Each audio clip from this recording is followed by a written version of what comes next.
बिस्मिल्लाहिर्रहमानिर्रहीम। अस्सलाम वालेकुम डियर स्टूडेंट्स, मैं हूं आपका बायोलॉजी इंस्ट्रक्टर उबैदुर्रहमान बेग। बच्चों, हम वाटर की वो प्रॉपर्टीज पढ़ रहे हैं जो वाटर को मीडियम ऑफ लाइफ बनाती हैं। उसमें कुछ स्पेशल कैरेक्टरिस्टिक्स ऐड करती हैं, जिनमें हम वाटर की हाई पोलैरिटी को देख चुके हैं, उसके मॉलिक्यूल्स में हाइड्रोजन बॉन्डिंग देख चुके हैं, और साथ ही साथ वाटर के मॉलिक्यूल्स की आपस में कोहेसिव और डिफरेंट मॉलिक्यूल्स के साथ एडहेसिव फोर्स पढ़ चुके हैं। लास्ट में जब हमने लेक्चर एंड किया तो बहुत इंपॉर्टेंट पॉइंट जो कि एडहेसिव फोर्सेस की वजह से डेवलप हो रहा था, सरफेस टेंशन। कल टाइम नहीं मिला, आज हम पहले स्टार्ट में हाइड्रोजन बॉन्डिंग और सरफेस टेंशन को सिमुलेशन से समझेंगे, फिर हम अपने लेक्चर को आगे जहां से कल रोका था वहां से कंटिन्यू करेंगे। चलते हैं सिमुलेशन पे, जरा देखते हैं कि हाइड्रोजन बॉन्डिंग जो है वो किस तरह से डेवलप हो रही होती है वाटर मॉलिक्यूल्स में, और सरफेस टेंशन के दौरान किस तरह कोहेसिव फोर्सेस जो हैं वो आपके पास अपना रोल प्ले कर रही होती हैं। अब अगर हम देखें, इसको आप जूम करें तो आप ये देखो, अब ये आपके पास वाटर मॉलिक्यूल्स हैं। मूवमेंट इनकी हम स्लो करते हैं ताकि हमें ठीक से आइडिया हो यहां हो क्या रहा है। ये देखो, जैसे मैंने मूवमेंट स्लो की है तो आप देखोगे ये एक दूसरे के करीब आएंगे ना, तो डॉटेड लाइंस देख रहे हो, ये हमारे पास असल में हाइड्रोजन बॉन्ड है जो इनके दरमियान डेवलप हो रहा होता है जब ये वाटर लिक्विड स्टेट में इस तरह मूव कर रहे होते हैं वाटर मॉलिक्यूल्स। लेकिन हम जैसे जैसे इनमें टेम्परेचर इंक्रीज करते हैं तो आप देखोगे इनकी मूवमेंट तेज हो गई है, और मूवमेंट तेज होने की वजह से ज्यादा आप देखते हो ये एक दूसरे से करीब भी आ रहे हैं, दूर भी जा रहे हैं, तो इनमें हाइड्रोजन बॉन्ड बन रहे हैं, ब्रेक कर रहे हैं। और जैसे जैसे आप टेम्परेचर ड्रॉप करते जा रहे हो, आप देख रहे हो इनकी मूवमेंट स्लो होती जा रही है, और आपके लिए हाइड्रोजन बॉन्ड विजुलाइज करना देखो कितना आसान हो गया है। स्लो मोशन की वजह से अब ज्यादा टाइम ये एक दूसरे के करीब है, तो इनमें एक वाटर के हाइड्रोजन और दूसरे वाटर के ऑक्सीजन के दरमियान असल में हाइड्रोजन बॉन्ड बन रहे हैं। और अगर याद करो तो इनकी जो पहली प्रॉपर्टी है, इनमें पोलर नेचर होती है, उसका इसमें रोल होता है। ठीक है, नेक्स्ट हम आते हैं अगली पे, जहां सरफेस टेंशन है। अब थोड़ा सा रिमाइंड करो तो मैंने आप लोगों को बताया था कि सरफेस टेंशन के दौरान क्या हो रहा होता है कि जो सेंटर में वाटर मॉलिक्यूल है, ये देखो मैंने सिर्फ वहां पे एरो लाया है और वो मुझे बता रहा है कि ये जो मॉलिक्यूल है ना, इसके ऊपर सराउंडिंग के वाटर मॉलिक्यूल्स किस तरह से कोहेसिव फोर्स लगा के अपनी अपनी तरफ इसे पुल कर रहे हैं। तो एक तरह से इक्विलिब्रियम है, बैलेंस फोर्स है कि सभी डायरेक्शन से उस मॉलिक्यूल के ऊपर फोर्स एक्सर्ट हो रही है। ठीक है, ये देखो अब जितने सेंटर वाले मॉलिक्यूल्स हैं सबके साथ ऐसा हो रहा है। लेकिन जैसे ही मैं आता हूं सरफेस वाले पे, ये देखो इसके ऊपर अब मजीद कोई वाटर का मॉलिक्यूल नहीं है, और ऊपर अगर एयर है तो उसके साथ इसकी बॉन्डिंग या इंट्रैक्शन बड़ी वीक है, वो कोई इतनी सिग्निफिकेंस फोर्स नहीं इस पर जनरेट कर रही। तो आप देखते हो कि इस मॉलिक्यूल से नीचे जो मॉलिक्यूल्स हैं, अब ये सरफेस मॉलिक्यूल को अपनी तरफ ज्यादा स्ट्रेंथली, ज्यादा मजबूती से खींचते हैं, जिसकी वजह से तवाज़ुन जो है फोर्सेस का वो बदल जाता है कि डाउनवर्ड और इनवर्ड पुल जो आ रहा है ना सरफेस वाटर मॉलिक्यूल्स पे, ये ज्यादा हो गया है।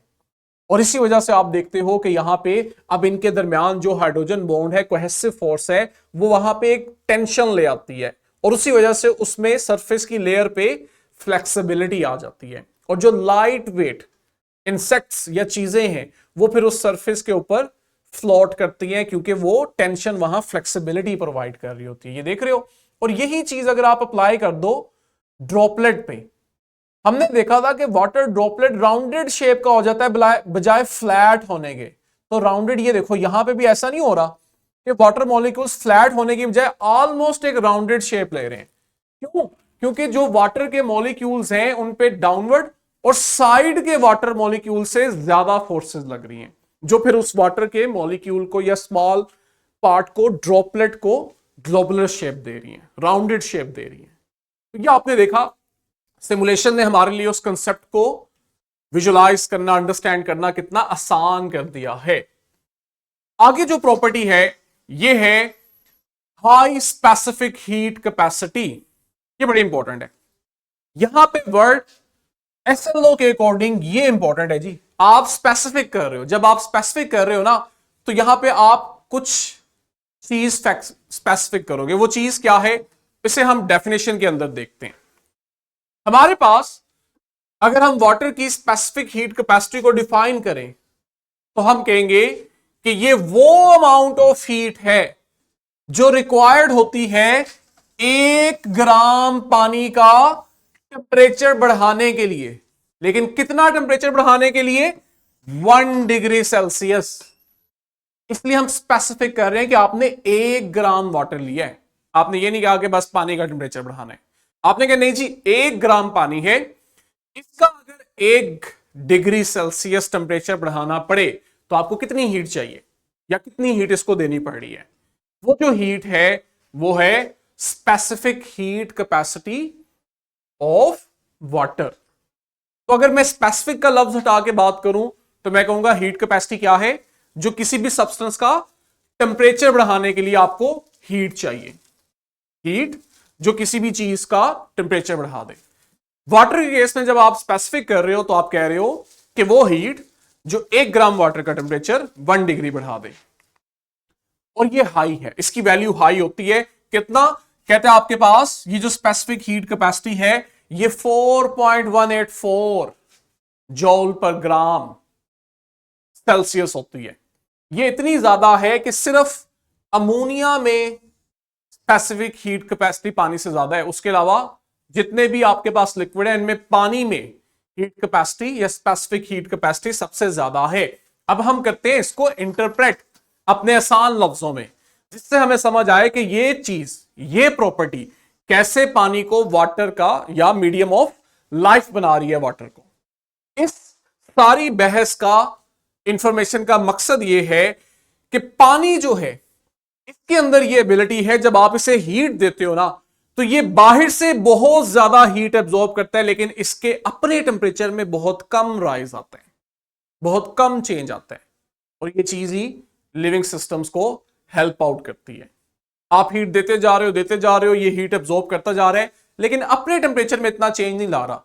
और आप अगर गौर करो तो ये तमाम प्रॉपर्टीज लिंक करती है। अपना टेम्परेचर इसलिए इतना ज्यादा इंक्रीज नहीं करता क्योंकि हमने पढ़ा है कि वाटर मॉलिक्यूल्स में बहुत ज्यादा हाइड्रोजन बॉन्ड्स होते हैं। तो आप बाहर से जो हीट दे रहे हो वो बजाय टेम्परेचर बढ़ाने के इन हाइड्रोजन बॉन्ड्स को ब्रेक करने में यूज हो रही होती है, जिसकी वजह से आप देखते हो कि वाटर का टेम्परेचर इतनी जल्दी राइज नहीं करता। और यही चीज पानी को लिविंग सिस्टम्स के लिए सूटेबल बनाती है। हम कहते हैं कि वाटर जो है ये टेम्परेचर स्टेबलाइजर है। यानी अगर मेरे बाहर एनवायरनमेंट में टेम्परेचर एकदम चेंज हो जाएगा तो पानी के अंदर ये एबिलिटी है कि ये अपना टेम्परेचर एकदम चेंज नहीं करेगा, और वो पानी अगर मेरी बॉडी में है, मेरे सेल्स में है, तो उस वजह से मेरी बॉडी का, मेरे सेल्स का टेम्परेचर एकदम चेंज नहीं होगा और मैं इजीली सर्वाइव कर सकूंगा। ये मतलब है इस पॉइंट का कि वाटर जो है ये टेम्परेचर स्टेबलाइजर है। हम डिटेल पढ़ें, मैं आपको ये सारी चीज सिमुलेशन से समझाता हूं। हमारे पास सिमुलेशन है, सिमुलेशन पे चलते हैं और जरा इमेजिन करते हैं कि ये काम किस तरह हो रहा है।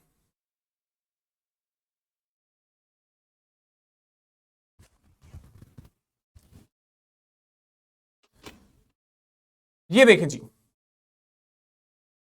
आपके पास लेट्स से ये दो सब्सटेंस है। एक जगह वो कह रहा है स्मॉल स्पेसिफिक हीट, ये कोई भी एक सब्सटेंस है जिसकी स्पेसिफिक हीट ना बड़ी थोड़ी है, और दूसरी जगह वो एक ऐसा सब्सटेंस दिखा रहा है जिसकी स्पेसिफिक हीट ज्यादा है। हम इमेजिन करते हैं अपनी आसानी के लिए कि ये वाटर है, कि आपके पास लेफ्ट साइड पे कोई और सब्सटेंस है और राइट साइड पे पानी है।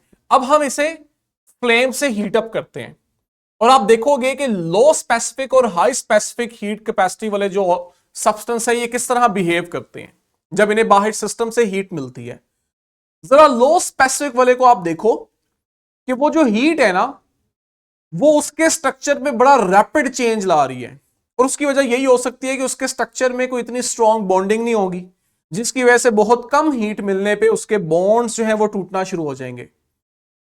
और जब बॉन्ड्स टूटना शुरू हो गए तो उसके बाद जो हीट मिल रही है वो फिर किस लिए यूज हो रही है? उस चीज का टेम्परेचर बढ़ाने के लिए। और आप देखोगे कि बहुत कम अमाउंट में ही उस सब्सटेंस का टेम्परेचर बढ़ना शुरू हो जाएगा। और कितना हो गया? 70 डिग्री तक चला गया और मुसलसल देखो बढ़ रहा है। दूसरी साइड पे आके देखो, लेट्स से ये वाटर है। अब वाटर की हीट स्पेसिफिक हीट ज्यादा होने की वजह से क्या हो रहा है, जब आप यहां पे उसी अमाउंट में हीट दे रहे हो बाहर सिस्टम से, तो वो जो हीट है ना वो आगे से वाटर के हाइड्रोजन बॉन्ड्स को ब्रेक करने में यूज हो रही है, और वो बॉन्ड्स इतने स्ट्रांग हैं कि वो इतना जल्दी ब्रेक नहीं कर रहे, जिसकी वजह से आप देख रहे हो कि वाटर हीट तो बहुत ज्यादा एब्सॉर्ब कर रहा है, लेकिन उसके अपने टेम्परेचर में चेंज इतना आसानी से नहीं आ रहा। दूसरी तरफ टेम्परेचर 115 है, यहां भी 67 68 हुआ है। That is your high specific heat capacity. समझ आई? देखो सिमुलेशन ने हमारे लिए कंसेप्ट समझना आसान किया, यही काम आपके पास यहां भी होता है। अब आते हैं हम अपनी बुक के इंफॉर्मेशन की तरफ। स्लाइड्स में हम इस चीज को थोड़ा एलैबोरेट करते हैं वाटर के प्रॉपर्टीज के साथ। ये देखो, हाई हीट कैपेसिटी की वजह हाइड्रोजन बॉन्ड्स, और हाइड्रोजन बॉन्ड्स थे पोलैरिटी की वजह से, तो प्रॉपर्टीज लिंक कर रही हैं। ये जो बॉन्ड्स है ना, रिलेटिवली आप कहते हो ये स्ट्रॉन्ग है, चाहे आयनिक कोवलेंट बॉन्ड से वीक है लेकिन स्ट्रॉन्ग है। इन्हें ब्रेक करने के लिए एनर्जी भी ज्यादा चाहिए, और पानी जो है वो आसपास हर वाटर मॉलिक्यूल्स के पास बेशुमार वाटर मॉलिक्यूल्स हैं, तो आपके पास वाटर मॉलिक्यूल्स पे आपस में बहुत ज्यादा हाइड्रोजन बॉन्डिंग भी करते हैं, इसलिए आप देखते हो कि उन्हें हीट अप करने के लिए, बॉन्ड्स ब्रेक करने के लिए हमें बाहर से हीट ज्यादा चाहिए। वाटर की इसी प्रॉपर्टी की वजह से हम कहते हैं कि पानी जो है ना वो लिविंग ऑर्गेनिजम्स के लिए बड़ा जरूरी है। क्यों?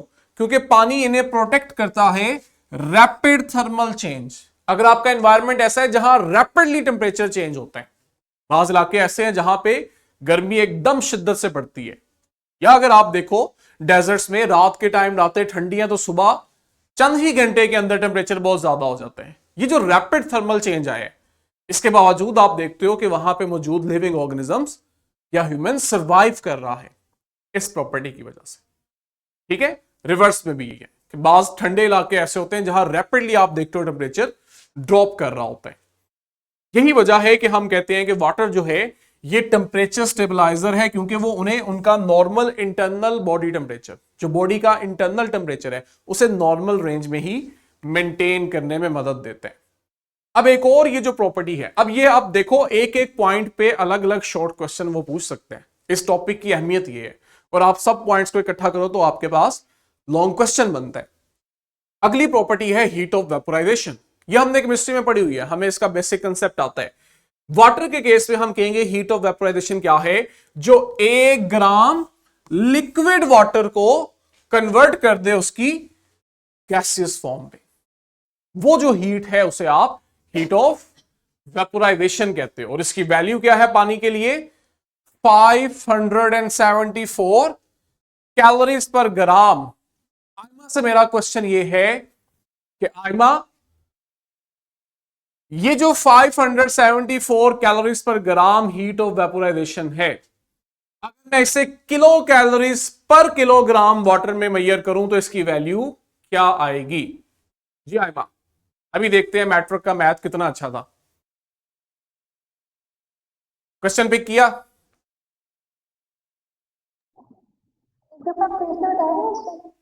हाँ जी, क्या कहा है? क्वेश्चन समझ आए? एक दफा फिर बता दे। मैंने कहा है ये जो एनर्जी है ये कैलोरीज पर ग्राम वाटर के लिए है, मुझे ये value kilo calories per kilogram के लिए बताओ।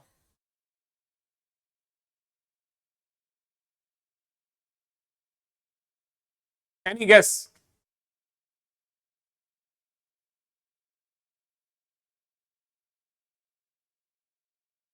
क्या है आपके पास heat of vaporisation? Number of calories जो जरूरत है 1 ग्राम सब्सटेंस को या पानी को वेपराइज करने के लिए। मैं बता दूं, ये देखो, ये आपसे इसलिए पूछ रहा हूं कि एमसीक्यूज आ सकता है बच्चों। कैलोरीज पर ग्राम, मैं क्या पूछ रहा हूं? किलो कैलोरीज पर केजी। तो मैं दोनों तरफ 1000 का इजाफा नहीं कर रहा, तो जो ऊपर केजी है वो नीचे, ऊपर 1000 जो है वो नीचे 1000 से कट नहीं जाएगा, ओवरऑल वैल्यू तो यही रहेगी। अब वो अगर आपसे एमसीक्यूज में ये वैल्यू भी दे दे और इसी वैल्यू के साथ किलो कैलोरीज पर केजी कर दे तो कंफ्यूज नहीं होना, दोनों सेम चीजें हैं। जितना आप ऊपर बढ़ा रहे हो नीचे भी आप उतना ही क्वांटिटी बढ़ा रहे हो। आई होप आपने भी ये पिक कर लिया है। इवेपोरेशन जो है वहां हीट ऑफ वेपोराइजेशन का कंसेप्ट अप्लाई होता है और उसकी हमारी रोजमर्रा जिंदगी में बड़ी अहमियत है। इवेपोरेशन के दौरान क्या होता है, किसी भी ऑर्गेनिज्म की जो सरफेस है ना, जब वो मॉइस्ट होती है तो आप देखते हो उस मॉइस्ट सरफेस से वाटर वेपर्स की फॉर्म में वेपोरेट कर जाता है, और जैसे ये काम होता है वो सरफेस कूल डाउन हो जाती है। आप बकायदा फील करते हो वहां टेम्परेचर ड्रॉप हुआ है। जैसे हम अक्सर देखते हैं गर्मियों में जब पसीना आता है और पसीने के बाद जब आप ठंडी जगह पे पंखे के नीचे बैठते हो तो आप देखते हो कि आपके पास वो वाटर एवेपोरेट करता है तो आपको बकायदा ठंडक महसूस होती है। क्यों? क्योंकि आपकी बॉडी जब हीट अप हुई है, टेम्परेचर बढ़ा है अंदर, तो वो जो वाटर है वो आपकी बॉडी से हीट को एब्जॉर्ब करता है और लिक्विड से गैसेस फॉर्म में कन्वर्ट होकर बाहर एनवायरनमेंट में रिलीज कर जाता है। लेकिन इस प्रोसेस के दौरान जब वो लिक्विड से गैसेस फॉर्म में जाके आपकी बॉडी से रिलीज हो रहा होता है तो वो असल में आपकी बॉडी से बहुत सारी हीट एब्जॉर्ब करके बाहर जा रहा होता है। यही वजह है कि आप इस इवेपोरेशन की वजह से कूलिंग फील करते हो। इसकी सिग्निफिकेंस ये है कि आपके पास कि पानी जो है वो बहुत ज्यादा हीट एब्जॉर्ब करता है, तब जाके वो अपनी स्टेट को चेंज करता है। आपके पास समझाने के लिए अगर 1000 ml वाटर है, ठीक है, और आप इसमें से 2 ml वाटर को वेपोरेट कर दो तो पीछे कितना पानी रह गया? 998 ml ऑफ वाटर। आपने क्या किया कि 1000 ml में से सिर्फ 2 ml जो है उसको वेपोरेट किया, यानी उसको लिक्विड से गैसेस फॉर्म में कन्वर्ट किया। कैसे? हीट देके। तो ये जो 2 ml वाटर इवेपोरेट किया है ये सिस्टम की हीट को लेके इवेपोरेट किया है। तो वो जो पीछे का 998 ml वाटर है ना, इसका टेम्परेचर आप देखोगे 1 डिग्री कम हो जाएगा इस 1000 ml वाले टेम्परेचर से। ये बात पिक की है कि 1000 ml से जब 2 ml वाटर हीट एब्जॉर्ब करके इवेपोरेट हुआ तो उसने पीछे मौजूद पानी का टेम्परेचर 1 डिग्री ड्रॉप करवा दिया। ये इसकी सिग्निफिकेंस है। इसी वजह से हम देखते हैं कि पानी थोड़ा इवेपोरेट होता है लेकिन हम बहुत जल्दी कूलिंग भी फील करते हैं। ठीक है, और ये फिनोमेना हमें हमारी बॉडी को नॉर्मलाइज करने में भी मदद देता है कि गर्मियों में जब गर्मी ज्यादा होती है तो इसी कूलिंग की वजह से हमारा बॉडी टेम्परेचर मेंटेन रहता है। और प्लांट के अंदर यही काम ट्रांसपायरेशन के थ्रू हो रहा होता है, जहां स्टोमेटा के थ्रू वाटर इवेपोरेट कर रहा होता है। ठीक है, और ये चीज बॉडी टेम्परेचर को रेगुलेट करने के लिए बड़ा इंपॉर्टेंट है। और कहता है कि ओवरऑल अगर आप देखो कि ये जो इवेपोरेशन होती है, जो समुद्रों का पानी है वहां भी तो ये काम हो रहा होता है।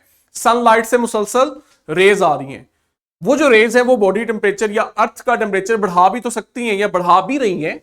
लेकिन अगर आप नेचुरली देखो तो आपके पास अर्थ का टेम्परेचर रेगुलेट करने में ये एक फिनोमेना बड़ा इंपॉर्टेंट है कि उन ओशन सर्फेसिस से पानी सनलाइट से आने वाली हीट को एब्जॉर्ब करके इवेपोरेट हो रहा होता है, जिसकी वजह से आप देखते हो आपके अर्थ का टेम्परेचर मेंटेन रहता है। ये देखो प्लांट के अंदर उसने ट्रांसपायरेशन को समझाया हुआ है। बेसिक चीज यही है कि प्लांट बॉडी का अगर टेम्परेचर बढ़ेगा तो पानी उस हीट को एब्जॉर्ब करके इवेपोरेट कर जाएगा ताकि पीछे प्लांट बॉडी का टेम्परेचर कूल डाउन हो जाए। नेक्स्ट है जी हाइड्रोफोबिक एक्सक्लूजन। हाइड्रोफोबिक एक्सक्लूजन जो है, हमने पीछे एक टॉपिक पढ़ा है जहां पे हमने हाइड्रोफोबिक इंट्रैक्शन की बात की है। कल इसकी एनिमेशन पढ़ाऊंगा, वही वाली जो हम पीछे पढ़ के आए हैं। हाइड्रोफोबिक इंट्रैक्शंस वो थी जहां हमने कहा था नॉन पोलर सब्सटेंसेस आपस में तो इंट्रैक्शन डेवलप करते हैं लेकिन वो पोलर सब्सटेंसेस जैसे पानी हो गया उसके साथ इंट्रैक्शन डेवलप नहीं करते। पानी पोलर है, जब आप इसके अंदर नॉन पोलर चीज डालोगे तो वो नॉन पोलर चीज अब पानी के साथ इंट्रैक्शन डेवलप नहीं कर सकती। आसान अल्फाज में पानी के साथ हाइड्रोजन बॉन्ड नहीं बना सकती क्योंकि वो नॉन पोलर चीज है और सिर्फ पोलर चीज ही पानी के साथ हाइड्रोजन बॉन्ड बनाएगी। तो वो जो नॉन पोलर चीज है ना, आप देखोगे वो इकट्ठी होना शुरू हो जाएगी और इस तरह से अरेंज होगी कि पानी के साथ उसकी इंट्रैक्शन कम से कम हो। पानी भी यही चाहता है कि पानी के मॉलिक्यूल्स में जो हाइड्रोजन बॉन्ड है वो चाहता है वो मैक्सिमम रहे। अब अगर बीच में नॉन पोलर सोल्यूट्स आ गए हैं तो पानी के मॉलिक्यूल्स उन सोल्यूट के साथ हाइड्रोजन बॉन्ड नहीं बना सकते, तो एक तरह से उनकी हाइड्रोजन बॉन्डिंग कम हो रही है। पानी ये करेगा कि उनको अपने पास से साइड पे करेगा ताकि पानी के मॉलिक्यूल ज्यादा एक दूसरे के साथ इंटरेक्ट करके हाइड्रोजन बॉन्ड डेवलप करें और इनकी तादाद ज्यादा से ज्यादा हो। इसलिए फिर आप देखोगे वो जो सोल्यूट पार्टिकल्स होंगे वो सब एक जगह इकट्ठे कर दिए जाएंगे ताकि ये आपस में बॉन्डिंग बनाए, पानी की हाइड्रोजन बॉन्डिंग को डिस्टर्ब ना करें। एक तरह से मैं कह सकता हूं कि वाटर ने अपने हाइड्रोजन बॉन्ड्स को मेंटेन रखने के लिए क्या किया, उस हाइड्रोफोबिक नॉन पोलर सब्सटेंस को निकाला, एक्सक्लूड कर दिया कि तुम मुझ में से नहीं हो, तुम्हारे साथ नहीं मैंने इंटरेक्शन करनी। इसी चीज को आप कहते हो हाइड्रोफोबिक एक्सक्लूजन, कि वो जो नॉन पोलर सब्सटेंस है वो एक्सक्लूड कर दिया गया है, पानी पानी के साथ इंटरेक्शन को प्रेफर कर रहा है। इस इफेक्ट को हम हाइड्रोफोबिक इफेक्ट का नाम भी देते हैं। इसमें वाटर मॉलिक्यूल्स की नॉन पोलर सब्सटेंस के साथ जो इंटरेक्शन है वो इलैबोरेट की जाती है। ठीक है, नॉन पोलर मॉलिक्यूल्स जो कि हाइड्रोजन बॉन्ड नहीं बना सकते, जब आप पानी में इन्हें इंट्रोड्यूस करवाओगे तो पानी अपने मॉलिक्यूल्स की ओरिएंटेशन ऐसे एडजस्ट करेगा कि वाटर मॉलिक्यूल्स के दरमियान मौजूद हाइड्रोजन बॉन्ड ज्यादा से ज्यादा रहें।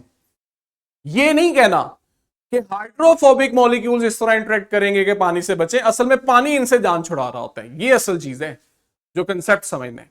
कल इंशाल्लाह हम बेसिक कंसेप्ट हमने पढ़ लिया है, कल सिमुलेशन के साथ इस चीज को हम यहीं से कंटिन्यू करेंगे।